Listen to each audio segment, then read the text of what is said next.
I had a stress fracture in my ankle. I was a runner at the time and got a DEXA scan, and it showed basically my bones were similar to a 90-year-old woman. The drug companies created an atmosphere in which many people felt that each disease should have a drug and each drug a disease. Years and years of being so desperate to feel better and so hopeful that someone had the answer, going through these very extreme protocols and doing things that now I look back and I'm shocked that I'm where I'm at now. Welcome back to Recommended Daily Value. I'm your host, Tyler Woodward, and today I had the pleasure of interviewing Theresa Piela.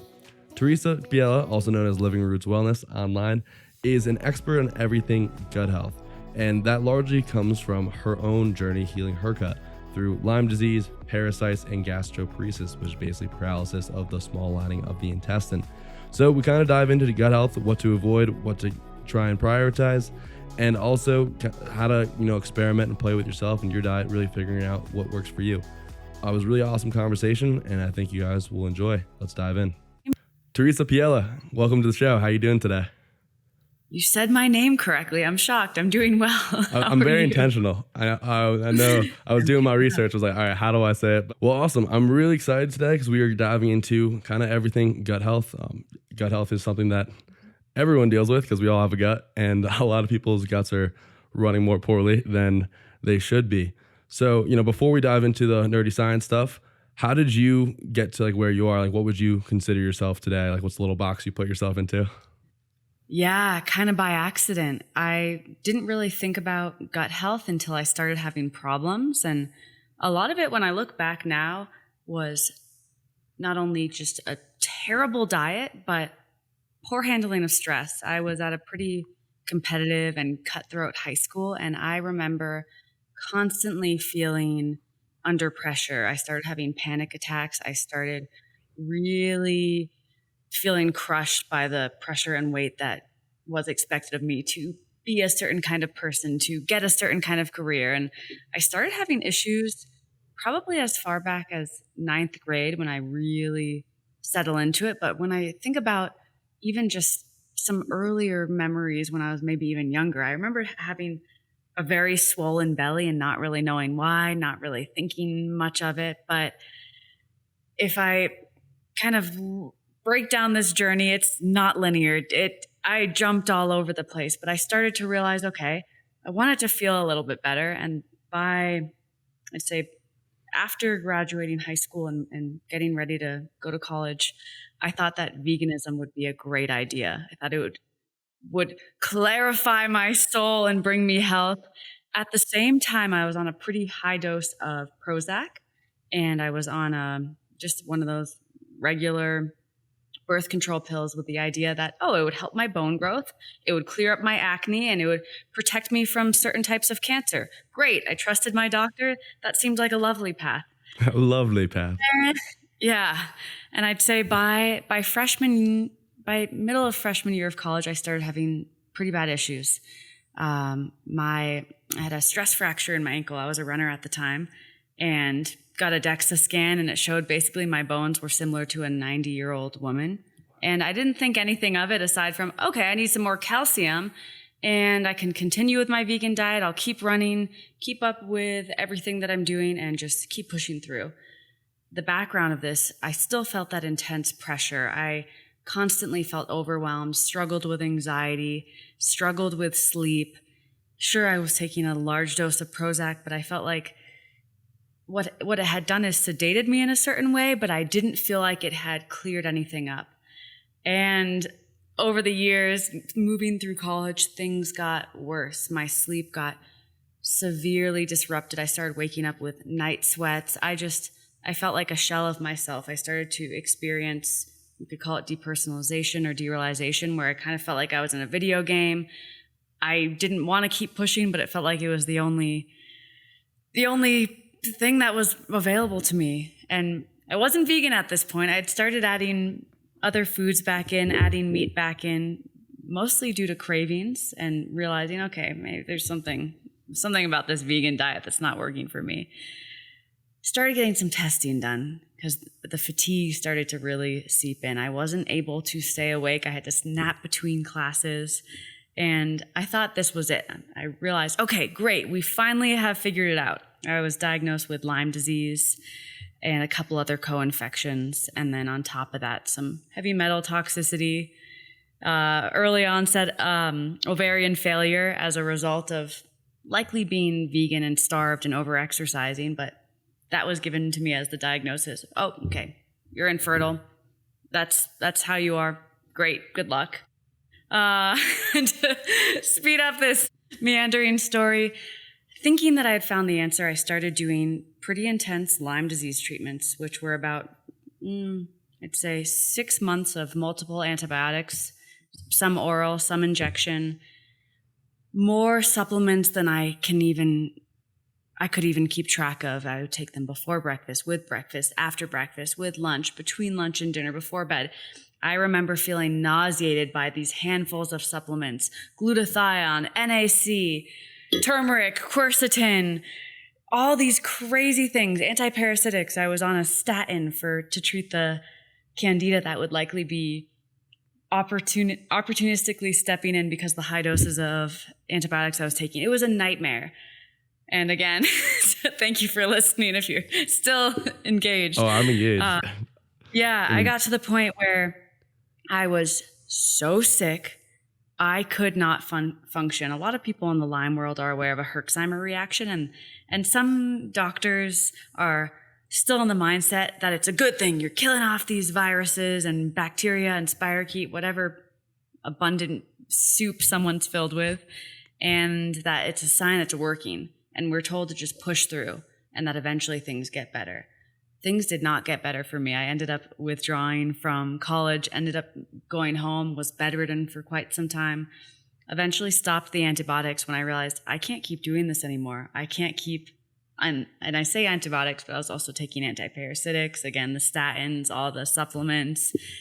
They put me on a pretty extreme, just low carb, zero sugar, dairy-free, kind of like a AIP paleo diet with a little bit more restriction, no nightshades.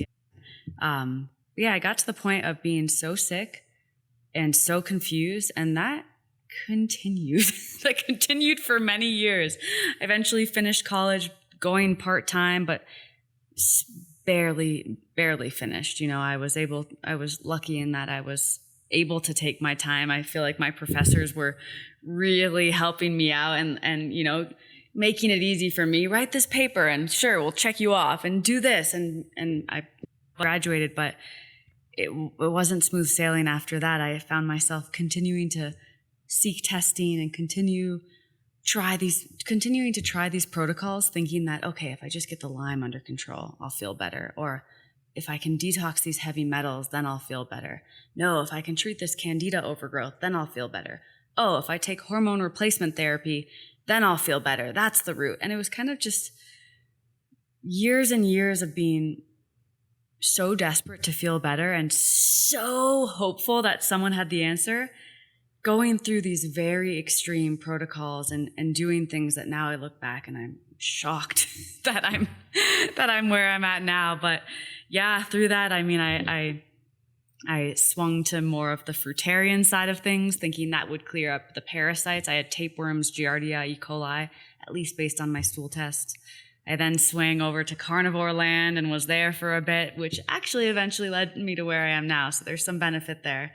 But yeah, just craziness and desperation and all of that put me in a place of being so mentally unwell. I was scared of everything. I was scared of getting sicker. I was terrified that I would be disabled for life because, I got to the point of being 79 pounds, basically unable to function. My doctors were concerned of organ failure, so they were offering me tube feeding. It was awful. So, any questions? No, that's unbelievable. I would, knowing you and seeing your personality online, this is our first time meeting, obviously, or on a Zoom call, I would never have known any about that. So it's really it's really a testament to who you are, because you seem like the most positive, balanced person. And I would never have guessed that you went through I don't know. I stumbled upon the repeat diet because I'm a huge nerd. You fought through 3 wars to get there with the whole team on your back. So, I mean, it's awesome to hear. And for the audience, because I know you obviously a little bit more, can you give them a little bit of an update, like of where your health is at now comparatively? Yes, I eat everything now. I'm finally at the place where I would consider myself a quote normal person. I stopped testing or even trying to treat Lyme or any of the parasites I had. I just completely distanced myself from that world.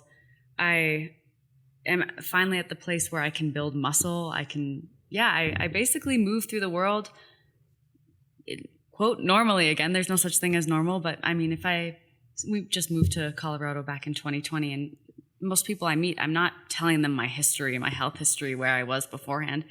Most people, when they finally figure out where I was beforehand, or, just kind of ask what led us here, what we were doing, they're shocked as well, because I feel like my personality has changed. I don't identify with being severely anxious. I don't feel like I'm going to have panic attacks at every second. For the most part, I would say I am pretty positive. I can be a little bit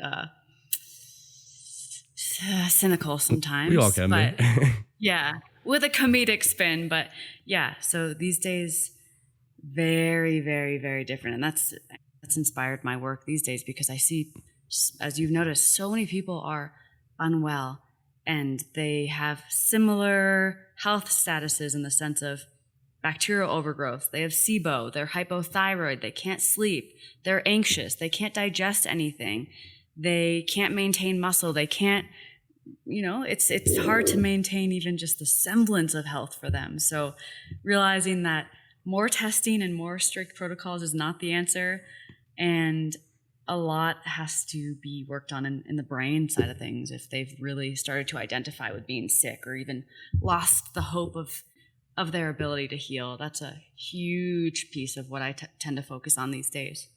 Wow, that's really awesome. And a couple things stood out to me there. Like one of the huge things that stood out to me was just how, like, you said your personality changed completely. And I think that's such a product of, like, if you are sick, like, there's no way you're going to be the energetic, youthful self that you could be. So the people that are identifying as, I'm a very anxious person, like, they kind of put themselves, and they might not necessarily put themselves in a box. So people might be, yeah, he's a super anxious, super anxiety induced guy.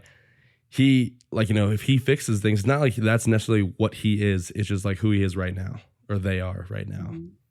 Yeah. And I completely agree. When I meet people that actually, open up about their anxiety, my first thought is, okay, well, what's triggering this? What happened to them early in life? But what underlying maybe infection or lack of nutrient or lifestyle imbalance might be contributing to that overexcited state in the body? Or, if you think about our body as a system of cells, what's attacking the body? What's keeping it in that panic state? I don't see it at all a personality trait. It's a symptom. Mm-hmm. Absolutely. And the other thing that you brought to my mind is that I'm reading PMS to Menopause, Ray Peat's book, and I love this quote. The drug companies created an atmosphere in which many people felt that each disease should have a drug and each drug a disease, which is just like, here, you need to treat, like as you were doing, like, and you need to treat Lyme, and you need to treat your parasites, and you need to treat this, and it's all these separate things, when really it's all, they are, like, obviously a little bit separate. They're separate symptoms, but there's this underlying cause generally, and that is related to energy metabolism and, a lot of times your gut too. Mm-hmm. Absolutely. And our system is set up in that you have to see specialists for each disease or disorder. And if no one is talking and no one's collaborating, again, every system is separated and you can't really get anywhere, especially when the body starts to reach a point of, I'd say, toxicity just from all the stuff we start taking to treat these disorders and diseases. And I think it kind of confuses and deranges the system with all of these inputs and, taking medications for the side effects of whatever we're taking, and just, it's like taking a medication and then taking another medication to treat the side effects of the medication. Yeah. Yeah. And that's our model. Yeah. It's no surprise that so many of us, No, not to be too cynical. I'm just joking around. But so one of the things that you mentioned is that poor gut health today is just so normalized. Like, you see it all the time on social media, especially for women, also for men as much. I don't think men tend to talk about it as much, but I remember in college, like everyone kind of just had, and we were also drinking way too much, but everyone, like their guts were just destroyed. Why do you think poor gut health has been like the normalization? Why do you think that's happened? And like, what does good or at least average gut health look like? What should good gut health look like? The first part of your question, why has it been normalized? I feel like there's so much toxicity in our world that is unavoidable. And just given what we've been exposed to, what we've been injected with, what we've been fed, even the organic orange juice that comes in plastic bottles, all the things that, thinking of the deodorants we used when we were younger, the car fresheners, the nonstick pans, all of the things that have, we didn't know better, but well, maybe we did it on some level, but all of the things we've been exposed to, I think, are massive contributors to just our early and rapid decline, because I kind of see it as like early and unnecessary aging or damage to the system.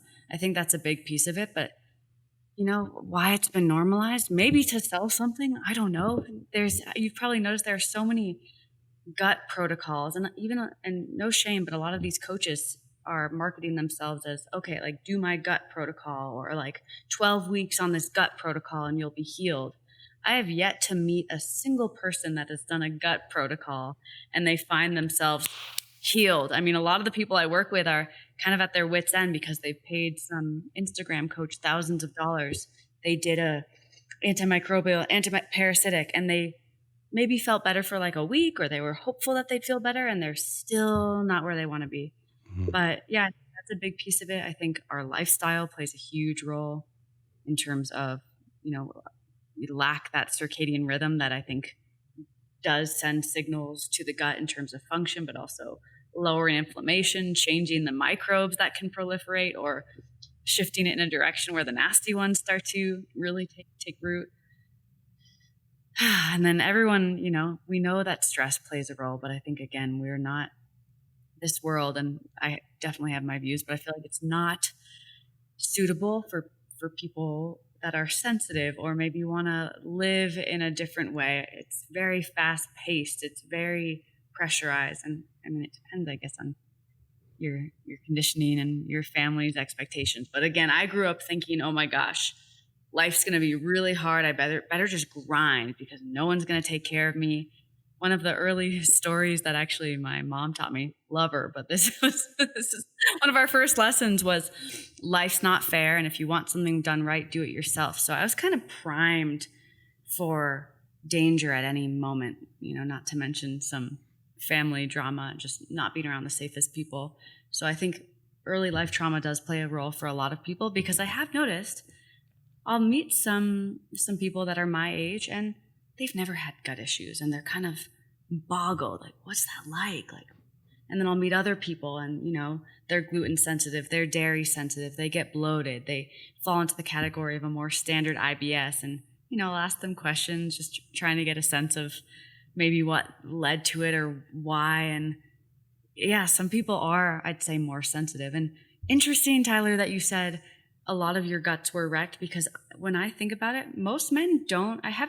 Very rarely do I work with men. I've had maybe 3 or 4 men come to me with gut issues. But even these days, I have friends that can drink 6 IPAs and get a burrito and they're good to go. They feel great.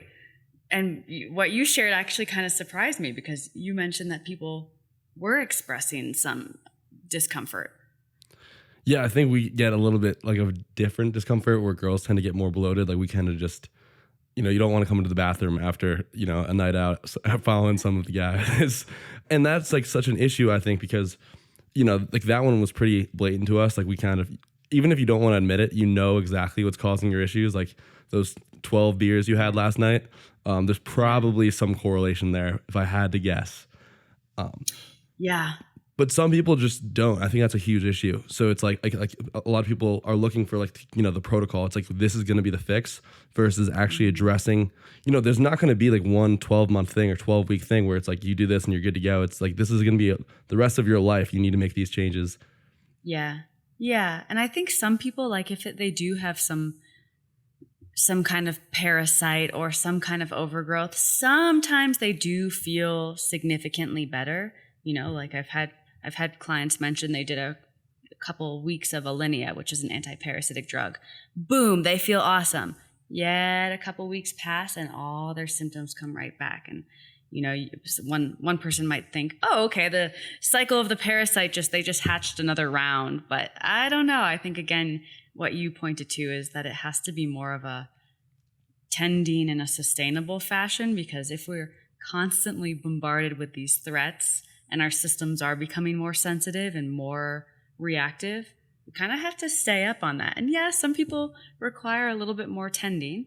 And maybe, yeah, with women too, just there's so much going on. Maybe the estrogen component is playing a role. Or I see a lot of people too, like a lot of people I work with used to be, they kind of identify as type A. They used to maybe be really competitive athletes, maybe overdoing it, over-exercising, just doing too much.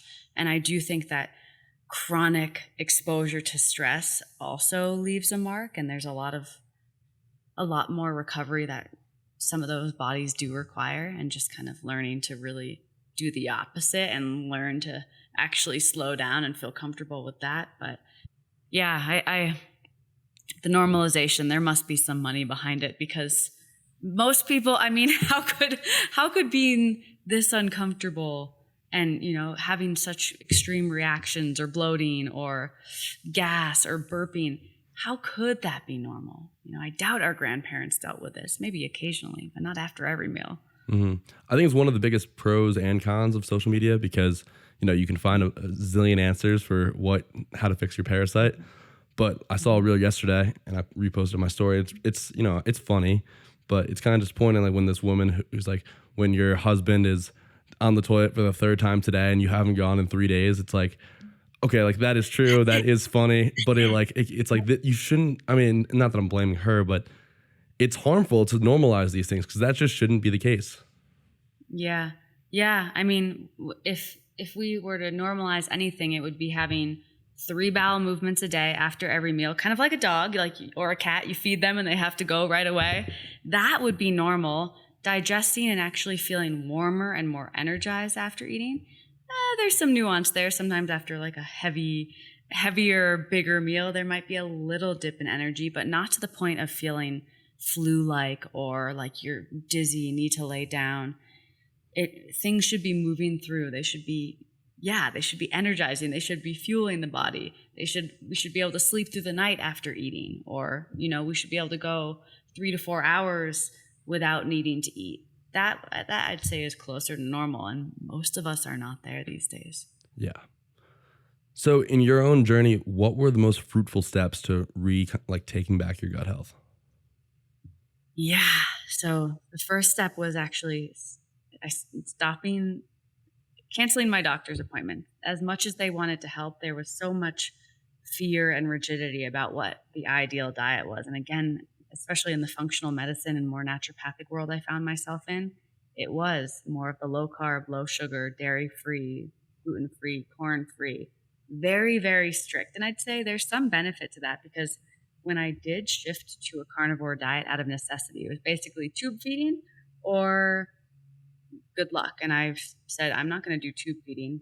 I've heard about this carnivore diet. I might as well try this. That actually did stabilize me significantly. I think a big piece of my journey, it's known as kind of, have you ever seen with Lyme disease, people's faces getting paralyzed or droopy? The nerves get damaged from the infection, and the same thing can happen in the gut. So the theory at the time was that I had basically paralysis of the gut caused by my Lyme disease. Gastroparesis, right? Yes, exactly. Or beriberi of the gut, whatever you want to call it. I didn't know those were the same thing. Yeah, well, it depends who you're talking to and what the cause is, or if we're looking at nerve damage, or if it's a lack of nutrition that's causing it, lack of energy. I mean, there's some overlap there. But yeah, I was at the point where I had zero motility. So I was seeing a colon hydrotherapist every other day of the week just to stay alive. Otherwise, my belly would, expand out to here, and I would get really sick from the endotoxin reactions. So at that point, I was realizing, okay, even the foods I so badly wanted to eat that I knew had nutritional value, were not working for me. So shifting to a carnivore diet brought down the endotoxin load significantly. Sure, I didn't feel great, and I think I lacked a lot of the stomach acid and digestive enzymes to really benefit, but it kept me alive. I was able to gain about 20% of my body weight back just by, I was probably eating close to 250 grams of protein a day. Mostly ground beef. I was still really struggling with food reactivity. Eggs, my favorite. I love eggs, my favorite food of all time. Still pretty bad reactions to them. So yeah, I mostly was eating ground beef, occasionally some chicken, but that's about it for about 3 months. And I got to the point where, similar to what you mentioned before, I started to feel more hopeful. I was able to laugh more. I felt more creative, still very minimally functional, but I was starting to get some energy and life back into my body. And funny synchronicities. I met someone, Brandon Treen, who was actually helping me, kind of coach me through my carnivore phase and making sure I was, getting enough minerals in the process and things to think about. But he actually mentioned Danny Roddy. And then I started doing some Google searching and found Danny Roddy's videos and Georgie and started to wonder, who's this Ray Peat guy? And at the same time, my older sister had just stumbled on Kate Deering's book, How to Heal Your Metabolism. And she was doing her own Googling. She's like, have you heard about this Ray Peat guy? So simultaneously, I think we both started reading all of his articles. And I was so aware that carnivore was not the solution. And hearing more about his framework and how it all fit together, I started to get really excited and started experimenting. So yes, the carrot salad was the next thing that I tried, kind of my gateway out of carnivore. Your gateway drug? Gateway drug out of carnivore, because again, I was told that I had just gastroparesis from severe nerve damage. There was no right way around it. Basically, good luck. You'll be getting colonics for the rest of your life just to empty the colon, or worse, colostomy bag, which again, these interventions terrify me. Just the thought of it is nauseating to me. And my grandmother actually had colon cancer and had a colostomy bag. And I always remember thinking, oh my gosh, that would be the end. That would be terrifying. So again, I was desperate to do anything to regenerate the nerves, to regain motility. I doubted its ability. My doctors had no idea how to do it, but hearing about Ray's work, and I mean, he talks so much about nerve function and restoring function across all levels. And just the more that I started to understand and read, and I slowly started to add things back in, and it was not great. But finding what worked over the years, I mean, the first year I would say was kind of brutal. My histamine reactions were so severe that even adding in 2 ounces of orange juice with some baking soda, I would feel so sick, so dizzy. But I kind of kept at it. I'd try something and then I'd scale back and go back to just meat. I'd try something and then I'd scale back. But when I figured out the carrot trick, that was huge. Still not ideal. Things were not moving through as well as I'd like them to. But I actually early on did a session with Emma Sourakis, who is another one of the OG Ray Peters. And the goats. Yeah. She actually mentioned cascara, because over the years I had tried all sorts of laxative, anything to get some motility back, because I realized, if I can get some motility back, my endotoxin reactions aren't as bad. I don't feel as sick the next day. I can move around. I can eat things without having such severe reactions. There must be something to this. But the ones that I had tried were terrible, Tyler. I've had maybe, I can count five times where I had explosive diarrhea in public, not running, walking home. I was at the point where I could laugh about it, but walking home just defeated by life. I'm like, how can I possibly function as a human if I can't even have a bowel movement, or I'm shitting myself on the sidewalk? And no one knows what to do with a human like that. But when I found Emma and she mentioned cascara, again, it was another one of those moments of, it bought me some time. I remember when I first started taking it, I kind of felt like a normal person again. I'd wake up, have a bowel movement. I didn't feel so reactive. I didn't feel so sick. I didn't feel so fatigued. It started to, again, allow my system to get another leg up. so that I could start adding more things in, like the cooked mushrooms, more fruits, more carbohydrates, slowly starting to get to closer to the classic Ray Peat diet. I was kind of trying to be Ray Peat at a certain Are we all? and yeah, and my body hated it. I was not doing well with milk. I was doing terribly. I was living in California at the time, and you could buy raw milk at most of the stores or the organic grocery stores, and my body hated it. So I was still trying to figure out how to make this work for me, continuing to experiment. And I would say, yeah, what really made the difference along the way was, I think, starting to just slowly get more energy and hope back into my system. That gave me the gusto to keep trying things, knowing that with the setbacks, I had a little bit more resiliency. I wasn't, 79 pounds and feeling like I was on the edge of death. I had some reserve and some room for buffers. But yeah, now I look back and think about the things that have helped, and papaya was huge. On top of the carrots, the cooked mushrooms, papaya was a game changer, again, for motility, but also for bringing down gas and lowering with the histamine. seeds. The seeds are funny. Some people say eat the seeds, they're anti-parasitic, but the active component in the seeds, I'm forgetting the name, actually paralyzes the small intestine. So it's one of those things, it's like, well, it's partly working because it can paralyze mostly the worms, so they kind of unhook from the small intestine, but it slows down motility and, can damage the nerves in the gut. So it's one of the, I used to eat those thinking, I'll kill the parasites and I'll help my digestion. Now just the fruit, not the seeds. But yeah, that was extremely helpful. I experimented with a lot of more of the Ray Peat supplements, and I guess we could call some of them drugs, like cyproheptadine and aspirin, over the years. And, some of them proved to be helpful, but really the biggest thing, which I love how it fits into Ray Peat's paradigm, because I didn't really notice at the time, but one of the biggest things that's helped return and just normalize my motility when I thought I would kind of be dysfunctional for life was actually B1.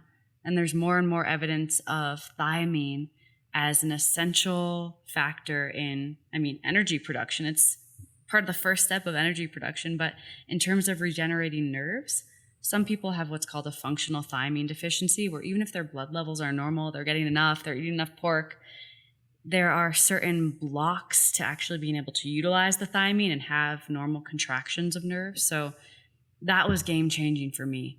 And I think combined with the things like the cooked mushrooms, the psyllium husks, eating, properly prepared foods, whether it be like sprouted rice, really well cooked potatoes, getting enough glycine, paying attention to, the calcium to phosphorus ratio, I know was trending for a bit, and I think Ray is spot on with that.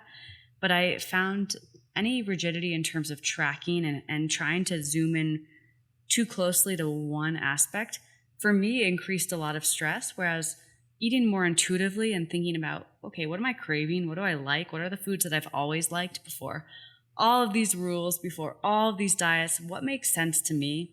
That has proven to be very helpful, because I think most people gravitate towards certain foods, certain flavors, and maybe they've been demonized over the years, or they've been told, don't eat that. That's bad for the gut, or eat this. Like, if you want to build muscle and you want to do this, eat this. But a general sense of balance, I don't exclude any food group. I don't do great with gluten. I found some sourdough I tolerate beautifully. There's this spelt sourdough in the frozen section that I love. And I've had, friends that have made einkorn sourdough loaves, and those are incredible. But I have to be very careful with gluten. Still is a huge trigger for me. I wake up super stuffed up the next day. My knees hurt.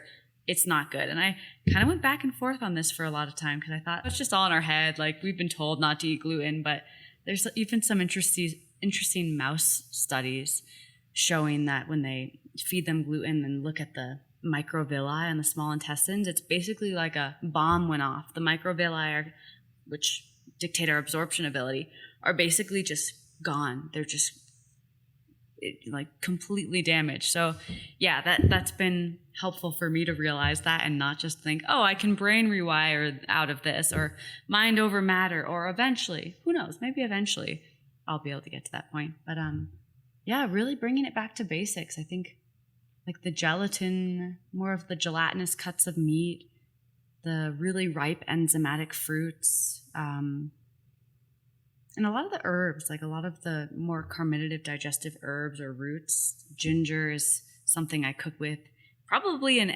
almost every meal. I'm constantly sipping on ginger-based drinks and teas.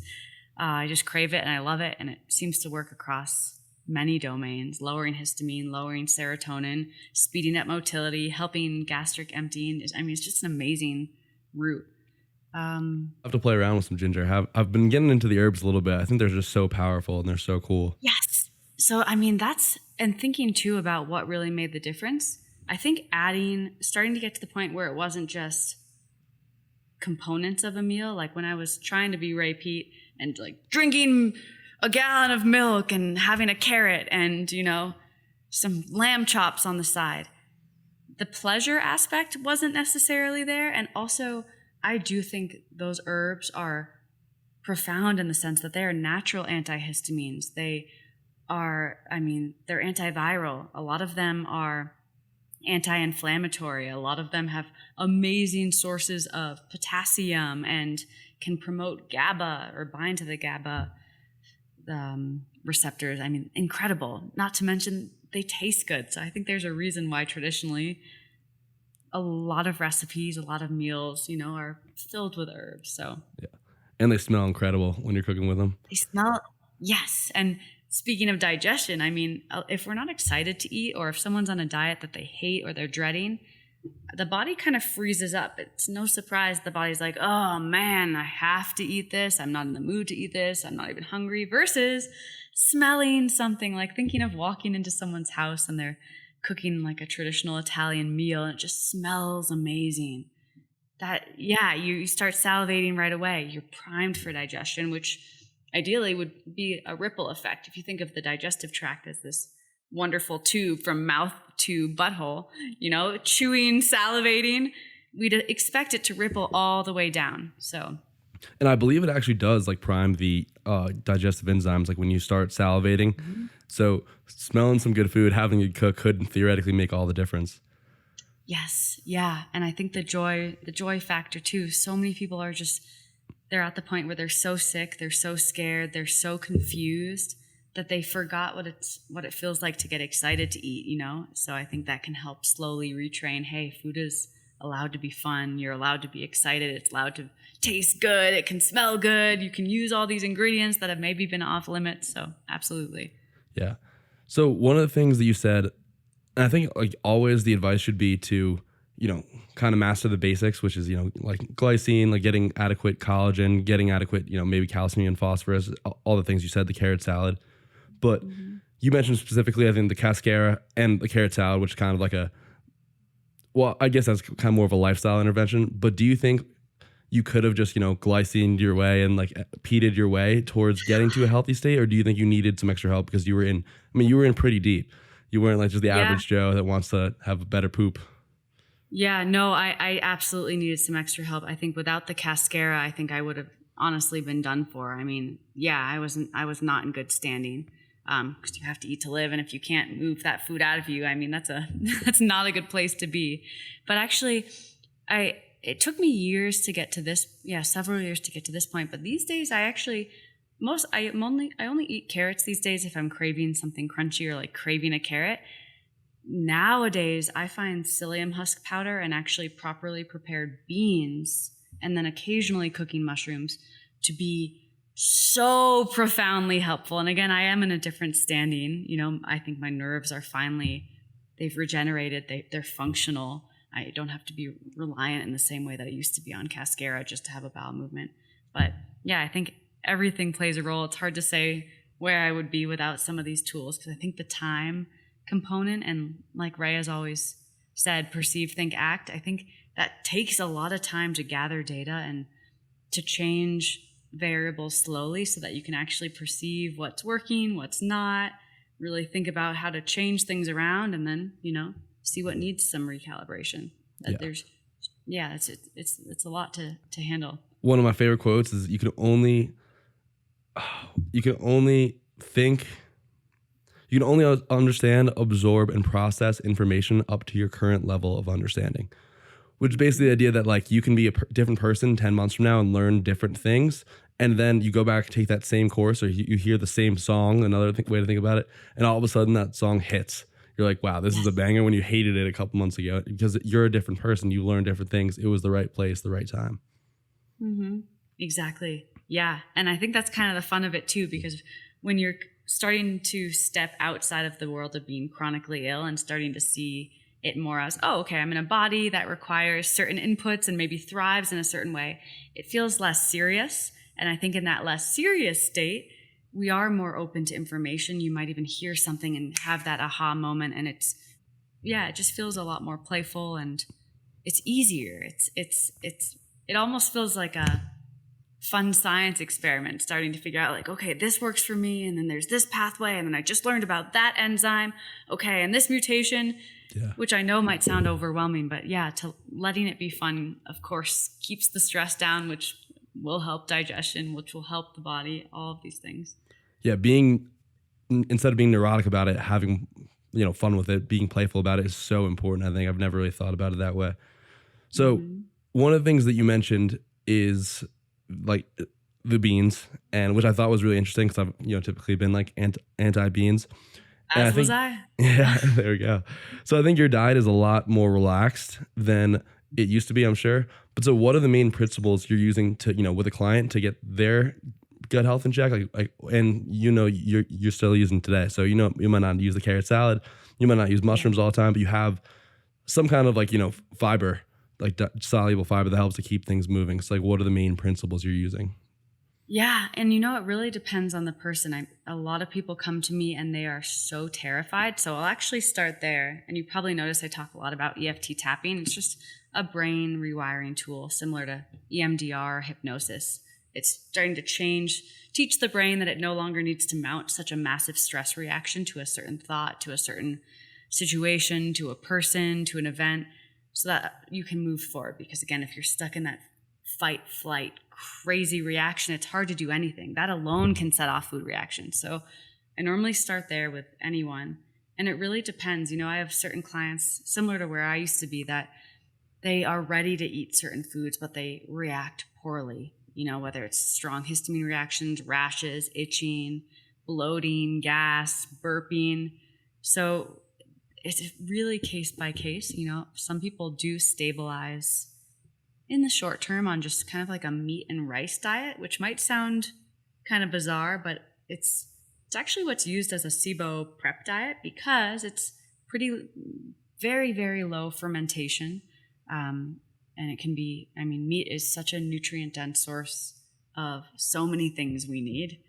So it can stabilize you for quite some time. And the rice just being a really easy fuel source, just let's get that glucose into the cell. And, with keeping allergens low, keeping even some of the fibers can be really problematic, similar to where I was, where people can't really eat any kind of fruit or vegetable without having reactions or getting stuck, or all the things that happen if the GI tract is not functioning. But slowly, once the fear is brought down, it's slow and systematic in the sense and again, thinking of Ray, people are craving certain things. So we'll kind of start there and let the cravings dictate what that first step is. Some people naturally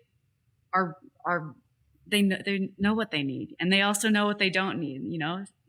They can very clearly tell what foods have never been helpful, have never digested well. And that's a big piece of it too. Foods that digest well, foods that maybe this can be intuitive, but also just thinking about, again, what is food? What is nourishment? It's likely not it makes arguments here, but it's likely not something that comes like in a package and has soy isolate and a bunch of canola oil wrapped up with some brown rice syrup. And, I wouldn't consider that necessarily food. Sure, sometimes there might be a time that you could have that, but if you want to. It's arguably edible. Yeah. really bringing it back to basics for a lot of people.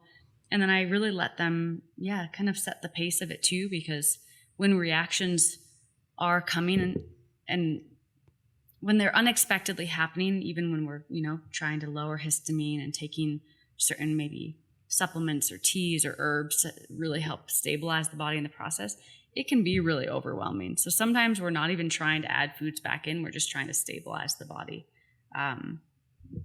But yeah, I get excited when people are at the point where they might have even been afraid to eat something, but then they do and they're fine.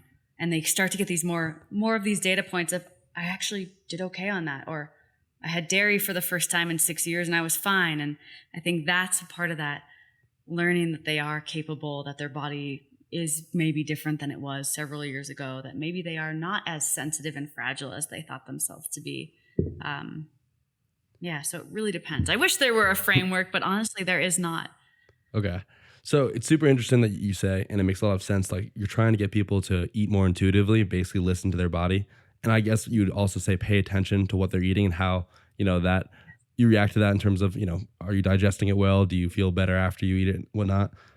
And one of the things Ray Pete is really famous for from his personality is affirming people's beliefs. Like no matter any question you ask, like you could ask a completely wrong question, he'd probably figure out a way to basically say you were right in some light.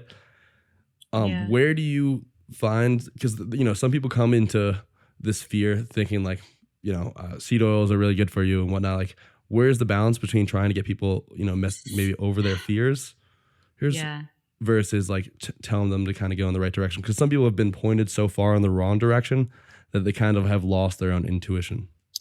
I'm lucky in the sense that when people reach out to me, most of them have done all the diets, all the research, and they're kind of at the place where they're starting to understand what's dietary dogma, what is actually more helpful for physical functioning of the cell. But occasionally I'll meet some people that maybe are still a little bit more confused and maybe more stuck in, this is the healthier way to eat, or wait, you're telling me that carbohydrates and sugar is okay? I thought it was cooking with avocado oil, only avocado oil is the best way to go. And minimizing protein and red meat. I'll still, every once in a while, I'll meet some clients like that. But similar to Ray, I kind of set up an experiment. I'm not here to say, well, can't work with you, you're wrong. But giving them options so that they can start to see, how do you actually feel better? Because I do think there is some variation. Some people do notice they feel better maybe on a lower protein diet. And I'm not here to say, hey, you feel better? Nope, that's wrong. If you want to build muscle, you need at least 0.8 grams per pound, things like that. I'm open to people surprising me. But I think when they start to get data points for themselves of, I actually felt better, or, I stopped cooking with that Earth Balance canola oil spread and I switched to butter and, my skin cleared up. And I'm just like, all right, so what do we want to take from that? But, that's a rare case. I'd say some of my older clients are a little bit trickier because they have certain thoughts about cholesterol or fat or not so much sugar, a little bit. Yeah, sugar or coffee that they've been told it's poisonous or dangerous, or, you should limit it and it's a bad habit to crave sweets, things like that. But eventually people, I think, get the data they need and they evolve at their own pace. And I would consider myself still evolving. That's why I never thought I'd be eating beans most days of the week. I never thought I'm eating some nuts right now. Never thought I would be doing that, but I'm following what feels good, what's digesting well, what I'm craving. And it hasn't led me astray yet. So we're getting crazy now. Yeah, exactly. So when did you find that your food and your diet had a profound effect on your physiology? Because you started pretty early with veganism and things like that, where a lot of people, I don't think they understand or even see the tie between what they eat. Or if they do, they don't always acknowledge it. Well, when I think back to middle school, I remember most days of the week, probably almost every day of the week, guess what I had for lunch? PB&J? Pop-Tarts. Ooh, yum. Vending machine Pop-Tarts. And sometimes, instead of the Pop-Tarts, I'd get a big bag of gummies. And at the time, I don't think I was aware that I felt unwell. I think my system still had some resiliency in it that I could get away with it. But yeah, I think by high school, I started to realize, wait a second, I just don't feel great. And it was partly due to comparison. I looked around and people seemed so much more energetic. I noticed people seemed calmer. It seemed like people were having an easier time in life, whereas I was just, severely anxious and mentally unwell, definitely unwell. So I think veganism was a honest attempt to think, oh, okay, well, if I eat all this real, healthy, organic, plant-based food, then I'll make up for all the damage that I've done just eating Pop-Tarts and gummies. But yeah, I think it was, in a way, and I don't mean to say veganism is all bad. It's kind of bad, but it's not all bad. I think shifting from a gummy and Pop-Tart diet to all of a sudden tons of plants and fruits. The sugar probably was saving me in a lot of ways. And again, the beans, I did feel better. And I think psychologically thinking, oh, I'm doing something good for myself. Great. And that gave me a boost. But I think some of my underlying conditions made it very clear that I couldn't just get away with a subpar diet anymore. Yeah. That's true to this day. I notice, say I eat out at a friend's house, or, we go to a potluck, or we eat out at a restaurant, I don't feel the greatest after the fact. I'm pretty sensitive, and seed oils still mess me up pretty bad. I feel very bloated and fatigued the next day. I tend to break out along my jawline. I even have to be pretty careful with alcohol, although I'm really glad that I can drink without the same level of severity that I used to experience. So it's just trying to figure out what feels the best, but without the militancy. Because I think, again, we all deserve to feel our best, and I think our bodies deserve really good nutrition. We want them to function, and for a while, I plan to be mobile and active until I die. That would be amazing. Right here with you. It's hard to pinpoint. It's hard to pinpoint when I realize, oh, wow, this actually really matters. Mm-hmm. Yeah, it's really interesting that I think every diet has, taking the worst dietary intervention, at least you're taking ownership of your diet. So at least that has some benefit, because you're taking responsibility, you're taking ownership. And, even if you're completely wrong, as you said, with veganism, and not that, veganism can have some pros, you thought you were doing good. So maybe that psychological effect had a really profound effect on your physiology. I'm sure it did. Yeah. And then same with carnivore. I would never recommend carnivore to anyone unless they were maybe in a similar position to me, but taking positive action, and then, knowing that you're doing your best at the time.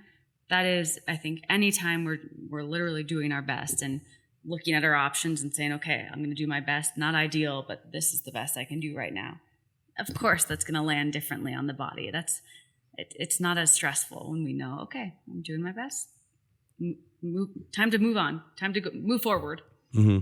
I think it's also funny how a lot of the diets, like keto or carnivore, is kind of the typical example where you want to be as playful as possible and kind of play around with these things, as you said.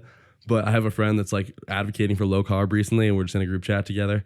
And I'm just like, dude, your personality just fits low carb. He's just a very high stress, strung out person. And I'm like, this just makes sense for you. Not that he wouldn't do better on the repeat diet, but I'm not at all surprised he's advocating for carnivore, because he's probably just digging himself deeper into a higher stress personality. Yeah, how interesting. It's kind of self-selecting. And again, I think everyone's looking for answers, and the dogma behind keto is still really strong. I even got an email from the I think it was Rob Wolf, talking about the benefits of keto. He does mention not for everyone, and here are the signs as to, or who might not benefit from keto, but yeah. And I'm open to changing my mind too. Say I'm 90 years old and I have some kind of degenerative brain disorder.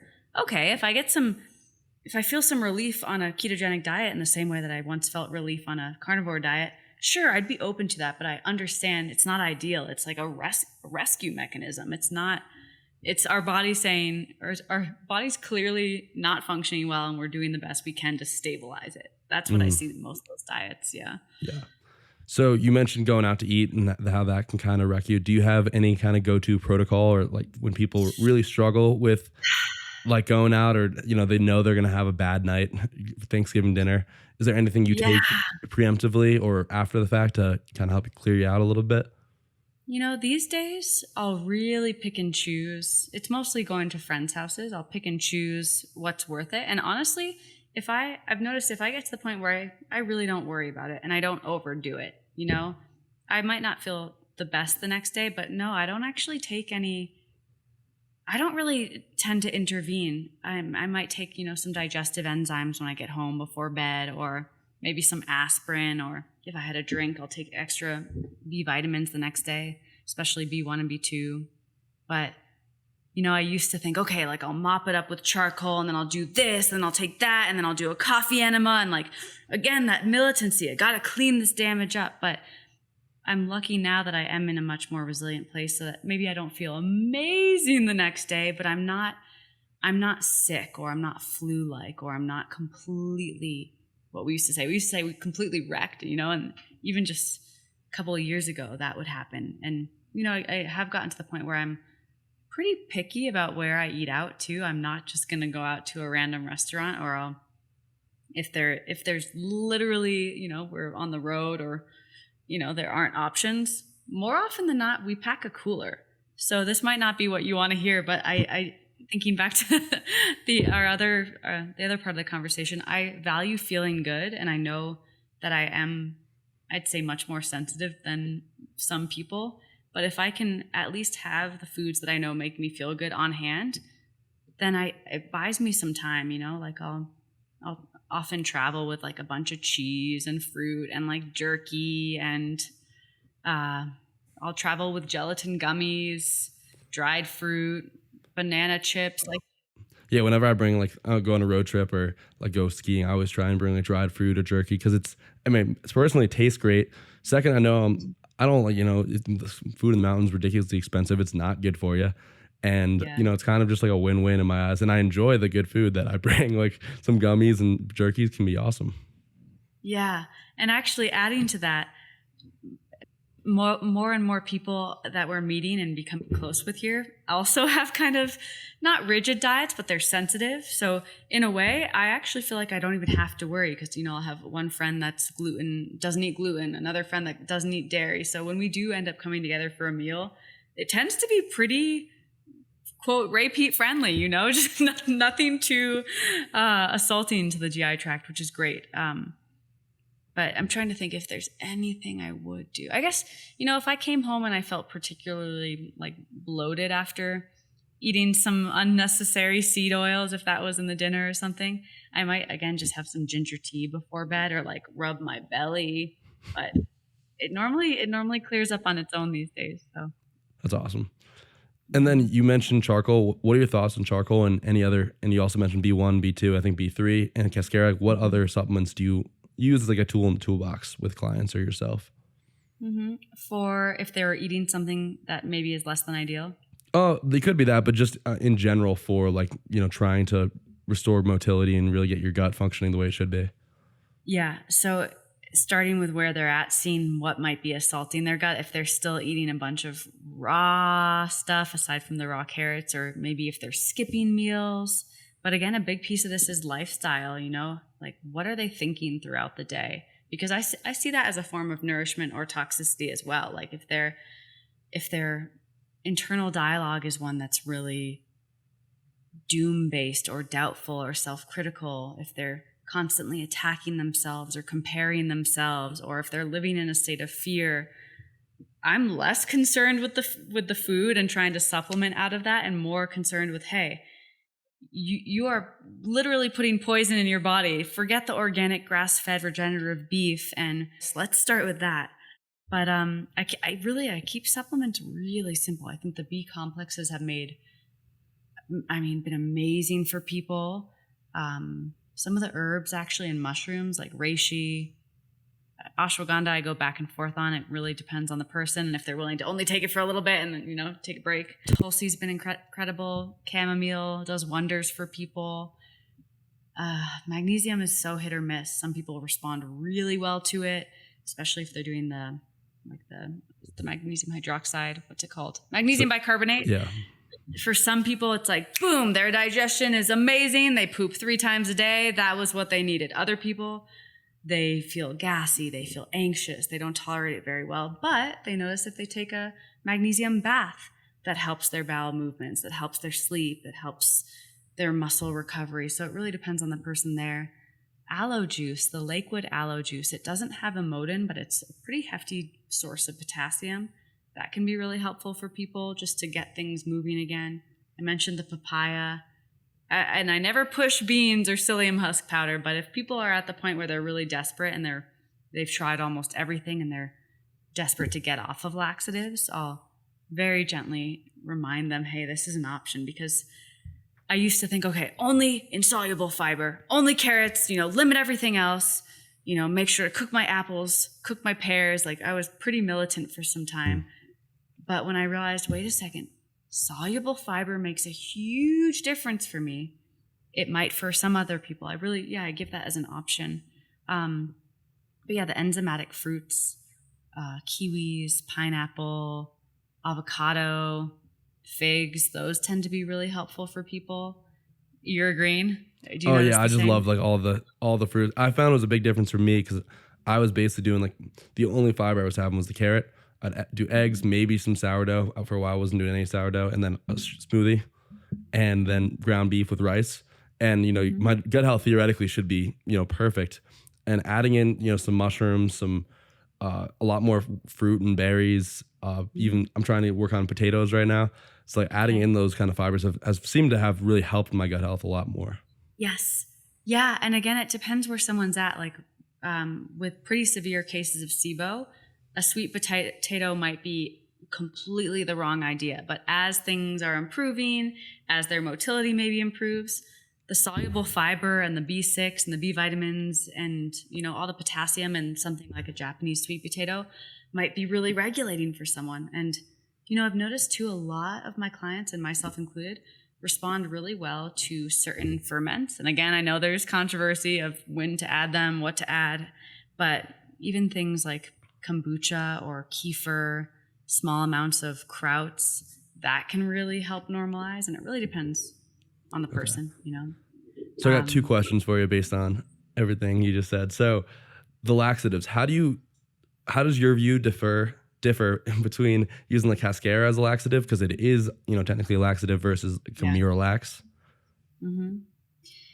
Yeah, I think again, from my research and from experimenting and testing everything on myself, it was the one laxative that didn't make me sick and that didn't have these crazy reactions the next day. It felt gentle. And when I started to understand, again, thanks to Ray, how it can really help regenerate the nerves, it's an anti-parasitic, it's anti-inflammatory, all these helpful effects of the amodin, it being another antihistamine, it seemed like this gift from the gods, whereas things like senna and maybe the more stimulant laxatives, and I guess you could argue cascara is a slightly stimulating laxative, but the other ones are more stressful in the sense that they force contractions, or like the Miralax, they're forcing liquid to basically gather up in the colon and cause this like waterfall effect.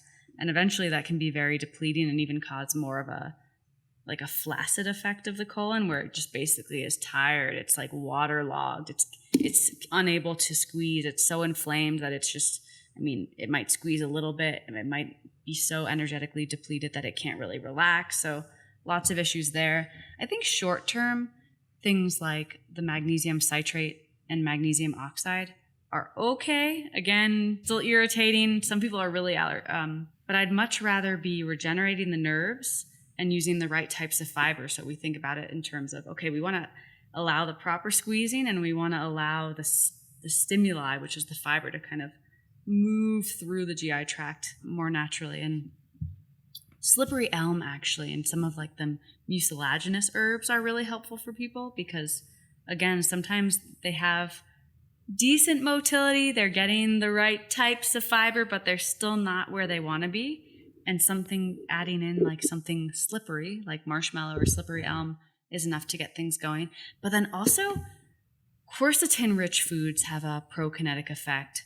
So even just drinking,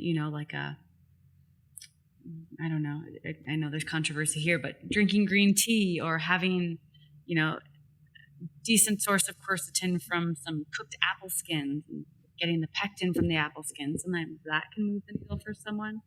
But again, Tyler, it really depends. I'll have a client and think, okay, yeah, this is what we're going to try. I'm so excited. And they'll get back to me and say, Theresa, that was terrible. And I'll say, okay, great. Let's shift. Let's try something else.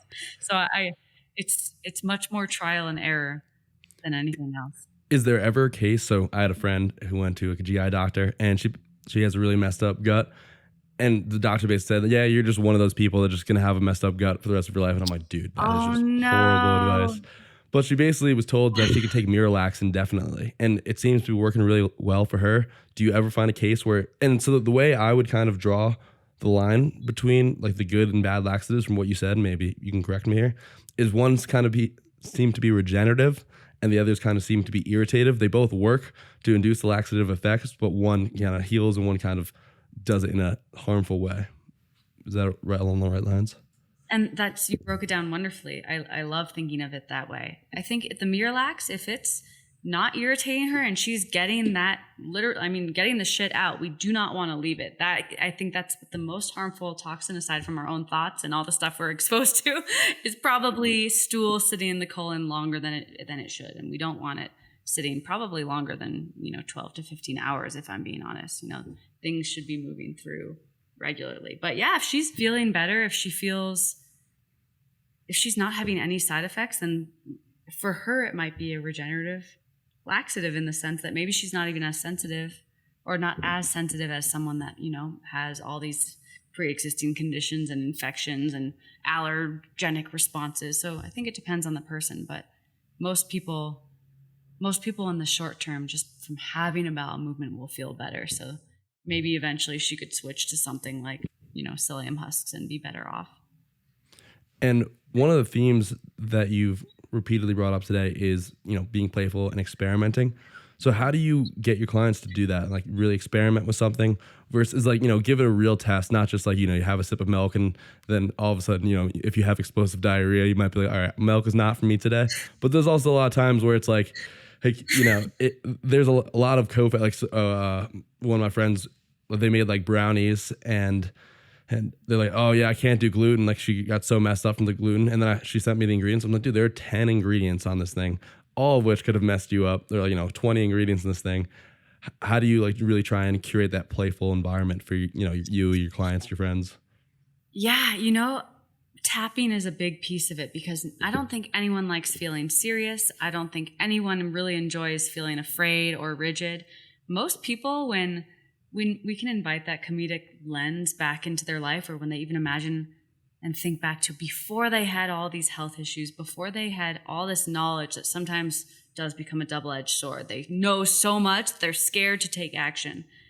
If I can get their brain back in the place of seeing things through curiosity, sometimes the curiosity can open the playfulness, but tapping is, again, it's amazing in the sense that it's down-regulating the regions of the brain that are responsible for keeping someone in that more rigid, high serotonin, just fear, like avoidant state. So if I can down-regulate that, sometimes the cognitive shifts and the behavioral shifts happen naturally.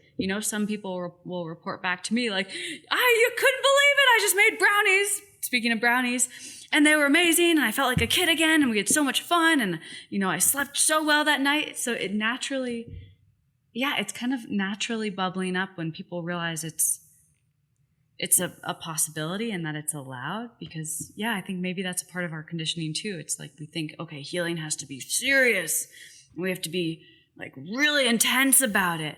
But that same person that has maybe milk and has explosive diarrhea, they could be laughing on the toilet and just saying, okay, not today, whoopsies, and completely laughing it off and excited about the next experiment. It's all about the frame. Yeah, I think perspective really plays a role there. Even with like the person that's, as you said, like the person that's so excited to eat these brownies and the person that's going to that same house eating those exact same brownies, they have the same gut health, it's her twin sister or whatever. And she's dreading, she's like, I'm going to have to put this gluten in my body to, appease everyone and not be the weirdo. Like she might have a horrible digestive system, or even though they can, they really don't have any difference, just her experience, her vitamin P, as the strong sisters call it. Yep. Yeah. And again, I think assuming, oh my gosh, I better do this or they're going to think I'm weird. I have to eat this.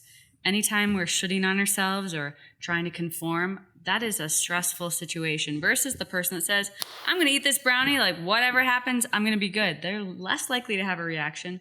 Or a third case, if they're triplets, the person that says, nah, I'm like not in the mood and doesn't feel the need to explain herself or, doesn't eat the brownie, no big deal. There's so many options here. Mm-hmm. And then, I'm on day one and I'm coming to you and, we might do some tapping. I know you're a huge proponent of that. As you said, I believe you offer a free tapping intro, right? Yeah. So I launched an app a couple of years ago, Tapping with Tea, and you can try it for 7 days because it's one of those things, again, I don't push it, but I'd say the real test is how do you feel? Most people, I was even skeptical when I first heard about it, but most people feel, back to that playfulness, after tapping, they feel like a weight has been lifted. They feel excited. They feel different. They feel lighter in a way they hadn't before. So I think it's a good test. Just to see if it could be helpful. Because again, if we can take out a massive source of stress and calm the body and regulate the body, everything else is going to work better. We're not burning through our minerals in the same way. We're not inflamed in the same way. Our liver doesn't have to break down a bunch of adrenaline and cortisol and histamine and estrogen in the same way. Everything just has more space to function beautifully. So yeah, I'm a huge proponent of that. And, of course, diet plays a role in all these tricks, and supplements and fruits and fibers can be hugely impactful. But I think the brain side of things is equally, if not more important for a lot of people. Yeah, 100%. And I was a huge skeptic of all that stuff. And then I read The Body Keeps the Score.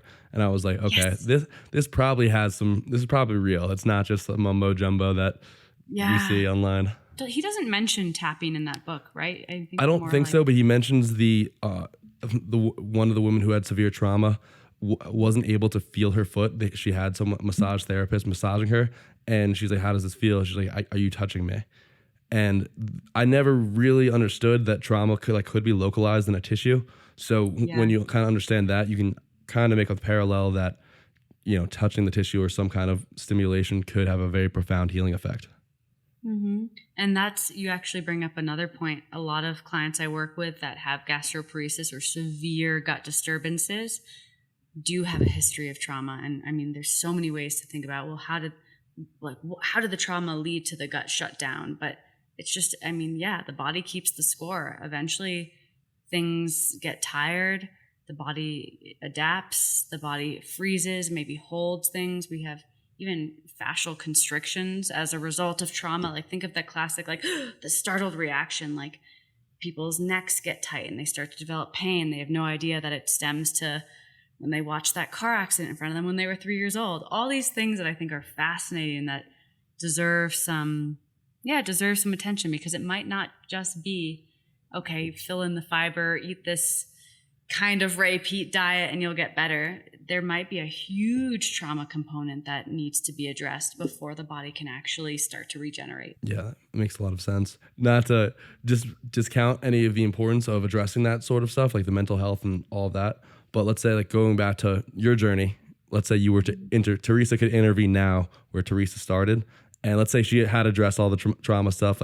Where would you really start yourself? What would be the first advice to someone that really has severe gut issues and wants to start taking the steps to reclaim their health? And everything is 2020 in hindsight, right? But it was crazy. The most important thing I think would not have been doing that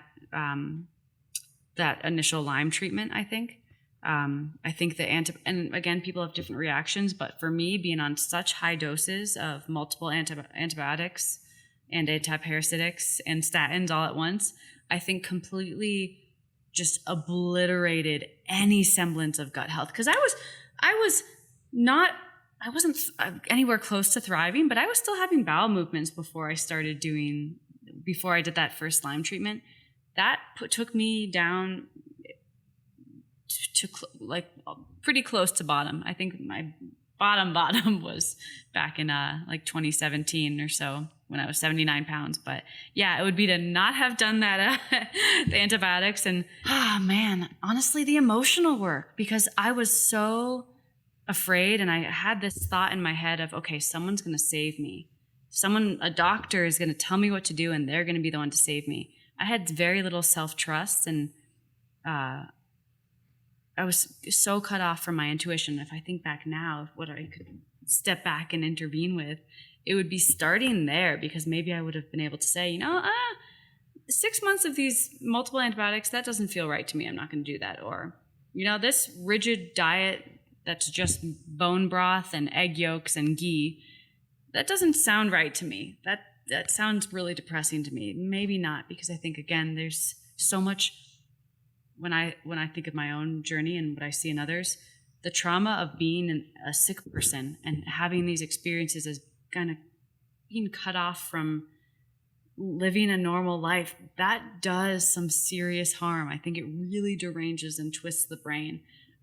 So I would have started there before it got so bad. Yeah, that's a good starting place. And I think one of the things that you mentioned before, and you also briefly mentioned it just now, is that you have to take like ownership of it. Like, you have to realize that, even when you're as a coach, you are making suggestions as to what you think will work. You can't just be told that by a doctor or by anyone that this is what you need to do. I think you kind of need to understand, perceive, think, act, as in the consequences this could have and the benefits that it could have. And then it's like, all right, I'm going to make these decisions. You, like me or you, could act as like a guiding hand to hopefully get you to the right answer. And so you can skip all of the veganism and the carnivore. But I think if you don't have a buy-in, if you're just kind of doing what someone else told you to do, you're never really necessarily going to get to where you need to be. Yeah. Yep. You have to weigh it against what feels right, what feels intuitive. And sometimes you got to turn on that intuition first to even be able to measure that. But yeah, I think having the right coach too, the right coach similar to Ray, isn't going to push you and say, this is the only way. They're going to listen to you, affirm you, trust the data points that you've gathered that work for you, figure out ways to work with the ones that are not working. But yeah, even within this world of healing, everyone's doing it a little bit differently. I think I've noticed a trend recently. People are tending to relax. I see more people eating beans. I see more people eating peanut butter, just things that I think are showing maybe greater health, but also a willingness to not be so serious about it, which I think has this beautiful effect of maybe greater health. Yeah, that's awesome. I'm glad to hear it. Well, I think this was awesome. Do you have any closing thoughts or anything else you want to say? I'm feeling satisfied. This was a great conversation. Thanks for your questions. Awesome. Yeah, thank you for coming on and for taking time. It was really awesome. I think everyone will love it. If you made it this far, thank you guys so much for listening. I really hope you enjoyed the conversation and learned a little bit for yourself about healing your own gut. And you guys can follow Theresa again at Living Roots Wellness on Instagram. And she has a really awesome tapping service, which is very useful for getting back past any mental blocks, called Tapping with Tea, which is an app available on the App Store. So I hope you guys enjoyed this one. And if you do enjoy the podcast I'm putting out, it takes a lot of work to get these out, please go leave a review. And I will see you guys on the next one. Till next time, guys, be good.